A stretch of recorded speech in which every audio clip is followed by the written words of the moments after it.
राजभर जी के विजय दिवस आने वाला है।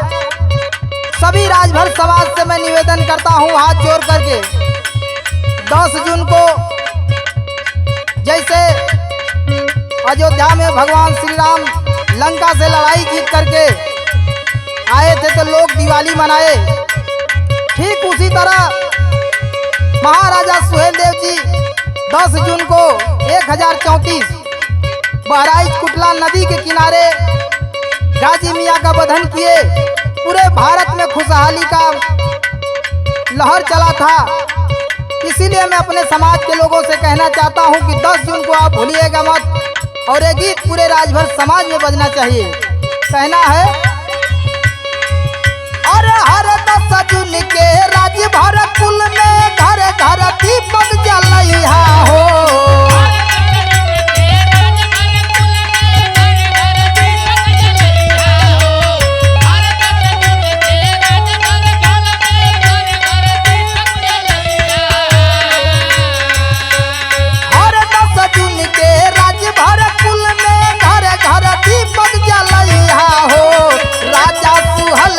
राजभर जी के विजय दिवस मनैहा हो।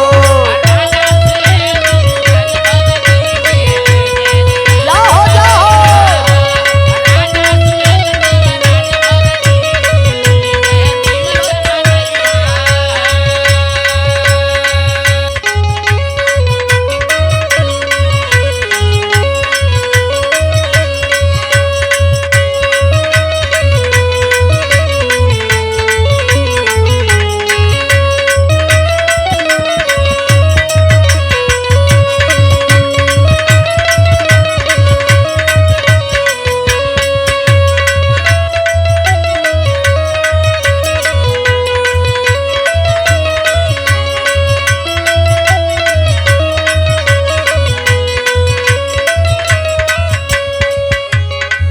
भैया, आप लोग के ऐसे बतावत हैं कि 10 जून के का भयल रहल। सैयद सलारे गाजी के बधनवा कैले सुहल देव राजभर रतनवा।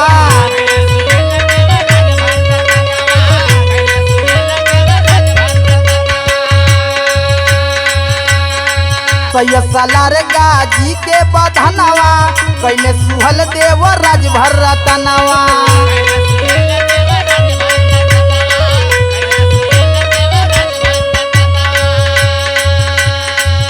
हाँ 1034 जून के दिनवा जानी भूलैहा हो।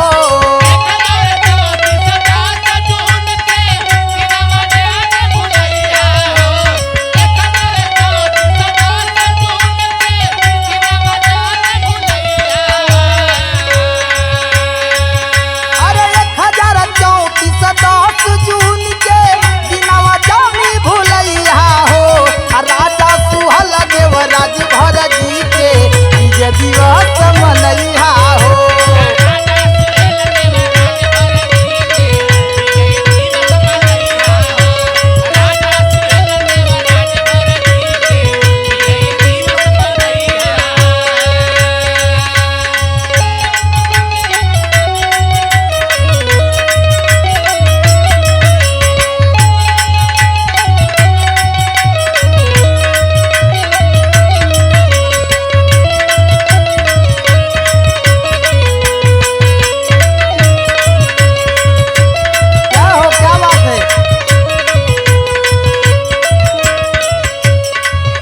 इतने ना है भैया, आप लोग से बस हाथ जोड़ के निवेदन हो कि सब अपने माता बहन लोग से एक नहीं हो रहा करत हैं। जैसे आप लोग दशहरा दिवाली होली मनावेला, पुआ पकवान दुनिया भर का बीजन आप लोग बनावेला, तो वैसे ही अपने पूर्वज के भी खुशहाली में पुआ पकवान बने के चाहिए। कहना हो, चाची माई दादी सबके बतैहा, लिपि पोती घर अंगना सजैहा।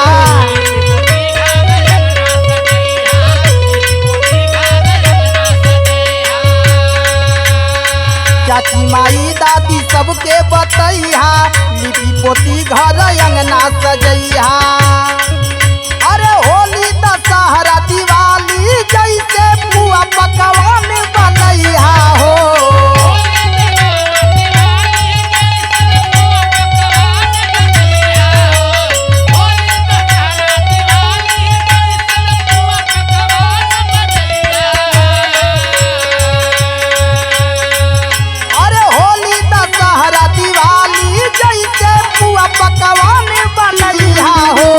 राजा सुहल देव राज भर जी के विजय दिवस मनैया हो।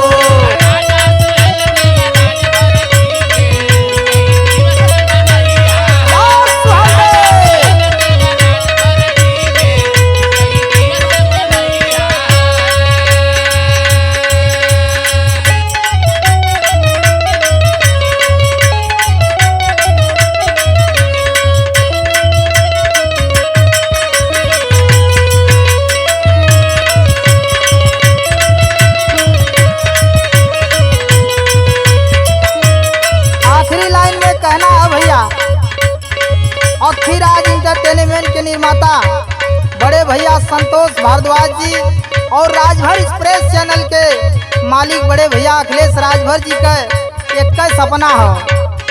का सपना हो?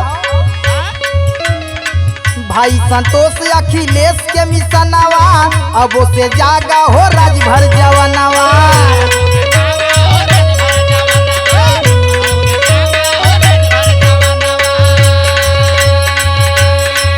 भाई संतोष अखिलेश के मिशनवा अब से जागा हो राजभर जवानवा। अरे कहेल कृष्णा राजभर गीतिया जन जन तक पहुँचैहा हो।